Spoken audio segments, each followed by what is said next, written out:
Hey YouTube, it's Dimitri, and today we're going to compare two persimmons here in a taste test. We are going to compare the Fuyu persimmon, which is like the flat, kind of like pancake looking persimmon. This one you buy at the store. These ones I purchased at Costco. I bought a tree late in the season. It had one on it that was a Fuyu. It was amazing. Just like the store-bought ones, a little bit smaller though.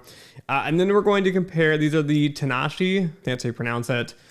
They're considered like a heart-shaped little persimmon. So you can see that these ones, the Fuyus are flat. The Tanenashi kind of have this heart shape to it. Both of these are Japanese varieties. The Tanenashi is going to be an astringent variety, which means you cannot eat them until they are soft. So the best advice I have found, so I have two of these, is that you need to have them like the softness of like a tomato. So it has a little bit of give to it. I also figured out too, you can pick these early. So you can pick them off when they're like dark orange or red. You can pull them. They're going to be rock hard, like literally rock hard.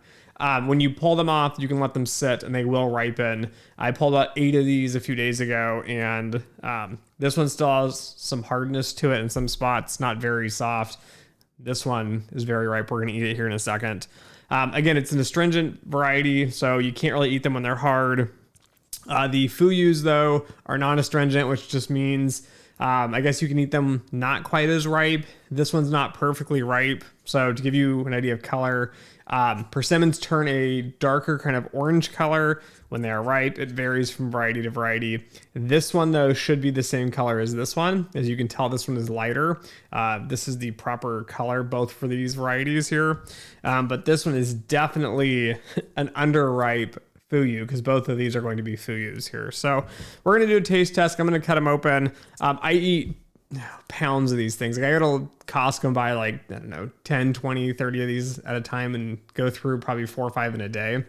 I love persimmons. But let's cut them open here and do a taste test. First off, we're going to go with the Tanenashi variety. You can tell mine are weird colored. So they have black and they are red. They are sunburnt. Doesn't affect the fruit, to be honest with you.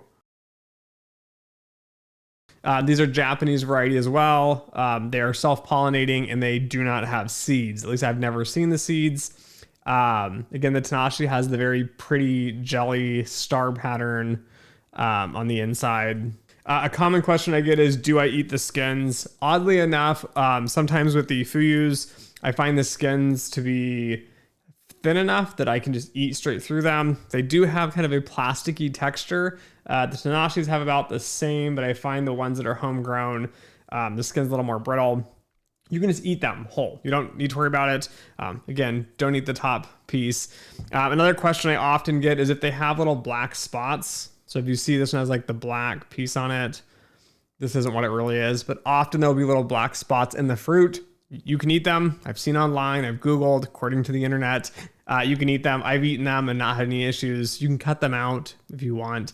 But let's get a little taste test here. So this is going to be the Tanenashi, small little ones. I'm going to use a spoon and I'm literally just going to scoop out the flesh.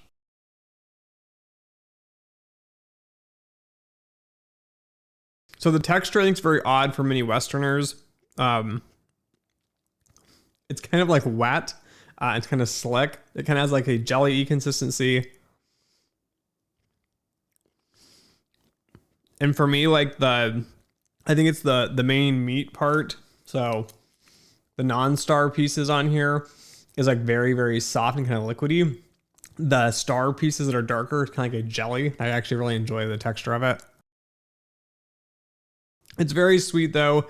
It kind of reminds me of an apricot, but more like a very ripened apricot. It's not going to be like that, I don't know, kind of tartness. It's more like that really rich jelly kind of creaminess to the persimmon here. There's even like a sugary undertone. I don't know how to explain it, like an earthy sugar flavor. I really like it. Now I'm going to cut open this Fuyu. Again, it's not perfectly ripe. It's a little bit hard, but I will use my best knowledge possible along with this tasting to remind me of the two. Again here, has a star pattern, but as you can tell when you compare these, my Tanashis are a little bit smaller. Again, this meat should be a little bit darker, but you notice that the jelly piece on the Tanenashi are thicker. The Fuyus are thinner and longer. So that's a little bit of a difference here.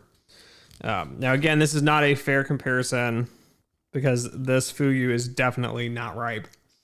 But I will give it a taste and I'll give you kind of a comparison between the two. And I eat these ones whole. I don't know why. There's a difference for me in my mind. I would say the Fuyus seem to have a little bit more of a mellower flavor to them. Let me get a little more of this Tanenashi here to compare. I think the Tanenashi actually have more of a deeper, richer flavor. The Fuyus, though, they just hit me. These are the ones I always get at the store. It's a lighter feel to it. Again, when they're ripe and they're squishy as well, they're quite similar to the Tanashis. I actually think, flavor-wise, I think I like the Tanenashi better. I don't know why. It's just, it has a very kind of, I don't know, like a deeper, sugarier flavor. They both taste, though, to be honest with you, quite similar. Like, I think if you blind taste tested me, I might be able to differentiate them, but it would be very, very close and challenging to do here. So overall, I think I like both of them. I'm growing both of them as well as trees, growing them here in zone 8A, just east of Dallas, Texas here in black clay soil. They seem to be doing okay here.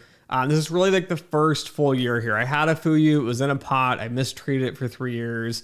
I finally put it in the ground. Grasshoppers ate it alive. So we're starting over here, but I like both of them. If you're going to grow them though, Fuyu might even be a safer bet, just because it's a non-astringent variety. I mean, you can eat it like this when it's a little underripe. It's not the end of the world. These ones, I guess, are like rock hard and hard to eat. And I guess it's really unpalatable if they have not ripened all the way. So I like them both. I'm a big fan of them. For me, I kind of have a soft spot for the Fuyu because it's what I'm kind of used to eating. But to be honest with you, I think flavor-wise, I think the Tanenashi is actually better. I've heard this is what they actually use for dried ones as well. I think it would be amazing in a jam or on some ice cream or with some oatmeal. So just my thoughts. Thanks for listening. Thanks for watching. And as always, until next time.